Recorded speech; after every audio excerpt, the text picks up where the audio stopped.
شیخ کے ساتھ اپنے دل کے تعلق کو بالکل استوار رکھنا چاہیے اور کوشش کرنی چاہیے کہ ہمارے بارے میں ہمارے شیخ کے دل میں ذرا برابر بھی تکدر نہ ہو۔ ہمارا نام سنیں تو خوش ہو جائیں، ہماری صورت دیکھیں تو خوش ہو جائیں، ہمارا کام دیکھیں تو خوش ہو جائیں۔ ایک ہوتا ہے شیخ کو دل میں بسانا، ایک ہوتا ہے شیخ کے دل میں بس جانا۔ جب بندہ اپنے کام اچھے کرتا ہے، شیخ کی منشا کے مطابق چلتا ہے، شریعت سنت کے مطابق چلتا ہے، دین کی محنت کرتا ہے، نیکی تقوی والی زندگی گزارتا ہے، تو انسان رفتہ رفتہ شیخ کے دل میں بس جاتا ہے۔ پھر شیخ اس کے دیوانے ہو جاتے ہیں کہ میرا یہ مرید، میرا یہ دوست کتنا اچھا ہے، نیکی تقوی کی زندگی گزار رہا ہے، دین کا کام کر رہا ہے، محنت کر رہا ہے، کوشش کر رہا ہے۔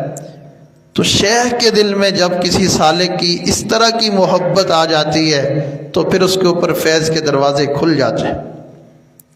تو ہم اپنے شیخ کے ساتھ ایسا تعلق رکھیں۔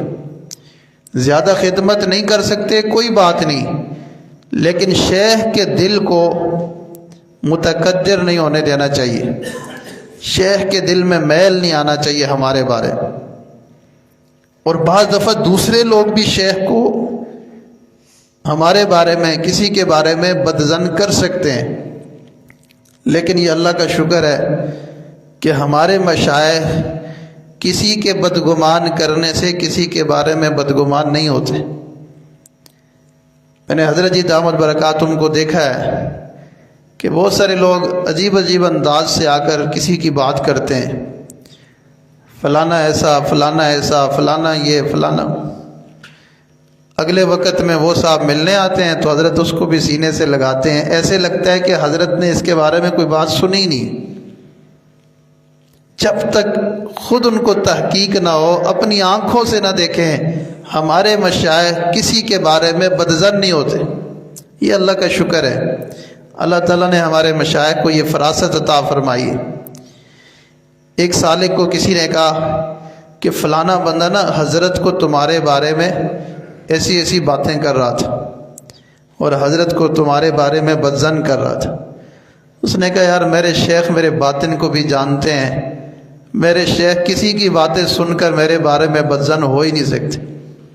تو جب شیخ کے ساتھ اتنا مضبوط تعلق ہوتا ہے، رابطہ ہوتا ہے، پھر ساری دنیا آ کے بدظن کرنے کی کوشش کرے، شیخ کبھی کسی سے بدظن نہیں ہوتے۔ ایک سالک تھا، اس کے بارے میں لوگوں نے حسد کیا اور ان کے شیخ کو بتایا کہ حضرت وہ تو کبیرہ گناہ میں مبتلا ہے۔ تو حضرت نے فرمایا کوئی بات نہیں، اس پر اس وقت اللہ کا جو نام ہے مضل، گمراہ کرنے والا، اس کی تجلی پڑ گئی ہوگی، اور جب ہادی کی تجلی پڑے گی تو ٹھیک ہو جائے گا۔ تو ان لوگوں کی جتنی جو ہے کاوش تھی وہ سب کے اوپر پانی پھر گیا۔ آج کسی کی ذرا سی بات ہوتی ہے نا تو لوگ اس کو بڑھا چڑھا کے مشائخ کے سامنے پیش کرتے ہیں، حالانکہ حقیقت اتنی نہیں ہوتی، لیکن مشائخ کو بدظن کرنے کے لیے پیش کرتے ہیں۔ اللہ تعالیٰ جزائے خیر دے ان مشائخ کو کہ جن کو اللہ نے ایسی بصیرت عطا فرمائی کہ وہ کسی کی باتوں میں نہیں آتے، ورنہ تو نبی اسلام نے بھی ارشاد فرمایا تھا کہ بھائی میرے کان میں کسی کے بارے میں باتیں نہ ڈالا کرو، میں چاہتا ہوں میں جس سے بھی ملوں صاف سینے کے ساتھ ملوں، جس سے بھی ملوں خوشگوار موڈ میں ملوں، میرے کان میں کسی کے بارے میں باتیں نہ ڈالا کرو۔ تو اس لیے یہ ادب ہے، جو مشائخ کے قریب رہنے والے ہوں وہ اپنی فکر کریں، بلا وجہ کسی کی شکایتیں، کسی کی باتیں نہ کریں۔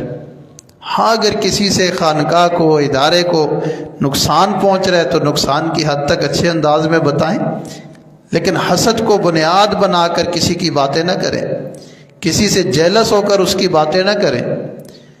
تو اس لیے یہ چیزیں ان سے ہم بچیں گے تو اللہ تعالیٰ پھر ہمیں کیفیات بھی عطا فرمائیں گے، روحانی ترقی بھی عطا فرمائیں گے، نور نسبت بھی عطا فرمائیں گے۔